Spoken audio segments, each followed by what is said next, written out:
বিদ্যালয় শিক্ষা দপ্তরের উদ্যোগে টিবিএসসি ও সিবিএসসি অনুমোদিত বিদ্যালয়গুলোর মধ্যে শ্রেষ্ঠ ফলাফল করা বিদ্যাজ্যোতি স্কুলের প্রথম 10 জন কৃতি ছাত্রছাত্রীকে সংবর্ধনা প্রদান করা হয় হাপানিয়া আন্তর্জাতিক মেলা প্রাঙ্গণের অডিটোরিয়ামে।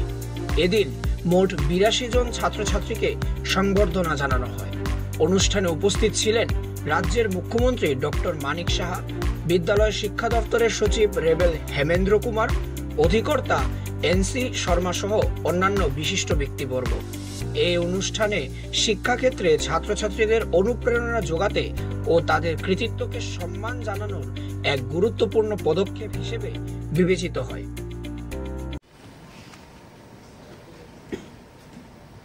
আজকে এখানে মাধ্যমিক ও উচ্চতর মাধ্যমিক যারা 2025-এ 10টি স্থান 10 পজিশন যারা পেয়েছেন মাধ্যমিক উচ্চতর মাধ্যমিকে, তাদের দিকে আজকে যে সম্বর্ধনা এখানে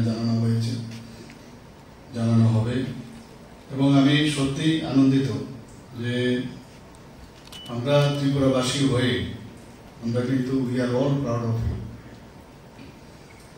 আগামী দিন যারা আজকে এখানে এত ভালো রেজাল্ট করলো তারাই কিন্তু আগামী দিন ত্রিপুরার ভবিষ্যৎ আমি মনে করি। আমরাও যখন এমন ব্যাচের এতজন যারা 10 জন ভালো রেজাল্ট করেছে, এখনো যে ব্যাচের অন্তত ওকে সেই সব ব্যাচের সমস্ত মানুষ কিন্তু ওদেরকে স্মরণ রাখে। এবং দেখা গেছে যারা এই ধরনের রেজাল্ট করেছে তাদের বাস্তব ক্ষেত্র, তাদের সাফল্য কিন্তু আমরা দেখতে পেয়েছি। শুধু ত্রিপুরাতে নয়, ভারতবর্ষে তথা বিদেশেও ওরা ওদের স্থান করে নিয়েছে। এখানে আজকে সর্বমোট প্রায় 82 জনকে সম্বর্ধনা দেওয়া হবে। টিবিএসসির মাধ্যমিকে 25 জন এবং উচ্চ মাধ্যমিকে 20 জন, যারা সিবিএসসির অন্তর্ভুক্ত আছে বিদ্যাজ্যোতি স্কুল 22 জন মাধ্যমিকে এবং 15 জন উচ্চ মাধ্যমিকে। আমরা গত বছর যে রেজাল্ট বেরিয়েছিল সেই রেজাল্ট নিয়ে আমরা কিন্তু খুব উদ্বেগ প্রকাশ করেছিলাম, বিশেষ করে আমাদের যে বিদ্যাজ্যোতি স্কুলে। কিন্তু এবারের রেজাল্ট কিন্তু পুরো উল্টো হয়ে গেছে, অনেক ভালো রেজাল্ট হয়েছে। তো অনেক সময় আমরা বলি যে failure is the pillar of success. যখন এই ধরনের ঘটনা হয় তখন আমাদের মধ্যেও কিন্তু ইচ্ছা হয় যে কোন জায়গায় ঘাটতি রয়েছে সেই ঘাটতিগুলো পূরণ করার সুবাদেই কিন্তু আজকে এই রেজাল্ট, এখানে সেই রেজাল্ট আমরা দেখতে পাচ্ছি। এখানে যারা আজকে এখানে উপস্থিত রয়েছেন, যারা সাকসেস হয়েছে এরকম একটা ভালো রেজাল্ট, তাদেরকে আমি আন্তরিক শুভেচ্ছা ও তাদের জীবন পথ যেন আরো সুগম হয় এবং তাদের উজ্জ্বল ভবিষ্যৎ আমি কামনা করছি। গতকালও আমার যে বিধানসভা আছে সেই বিধানসভাতেও যারা ফার্স্ট ডিভিশন পেয়েছে তাদেরকে, ফার্স্ট ডিভিশনের উপরে যারা পেয়েছে নাম্বার, তাদেরকে আমি সেখানেও সম্বর্ধনা দেওয়ার ব্যবস্থা আমার বিধানসভায় করা হয়েছে। আমরা শুধুমাত্র পুঁথিগত বিদ্যায় যদি আমরা মনে করি যে আজকে এখানে পুঁথিগত বিদ্যায় আমি পারদর্শী এবং ভালো রেজাল্ট করেছি, সেখানে যদি আমরা বসে থাকি তাহলে কিন্তু চলবে না।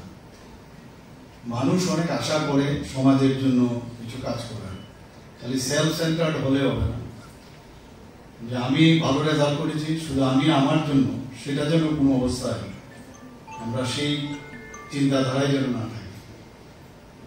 ঠিক আছে, আমার ফ্যামিলির জন্য আমি করবো, আমি নিজের জন্য করবো, কিন্তু আমার যে সমাজের জন্য আমার দায়িত্ব রয়েছে। কারণ এই সমাজেই আজকে যারা এখানে ভালো রেজাল্ট করেছে সমাজের কারণেই কিন্তু সেটা সম্ভব হয়েছে।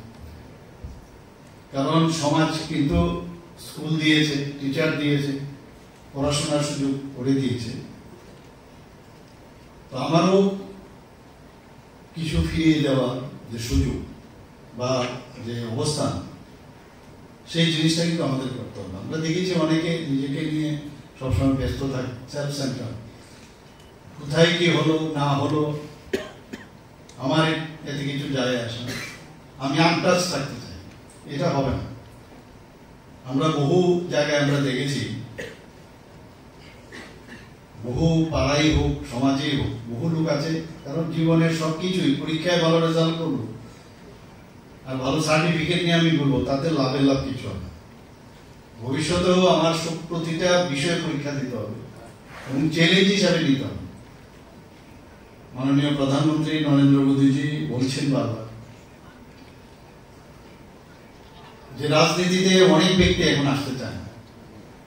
সবাই বলে রাজনীতি তো আমার কাজ না, রাজনীতি এমন এক ব্যক্তিদের কাজ, তারাই শুধু রাজনীতি করে। উনি বলছেন যে ওইসব ব্যক্তিদের আপনারা অ্যাপ্রোচ করুন যাদের ফ্যামিলির মধ্যে কেউ কোনদিন রাজনীতি করে না,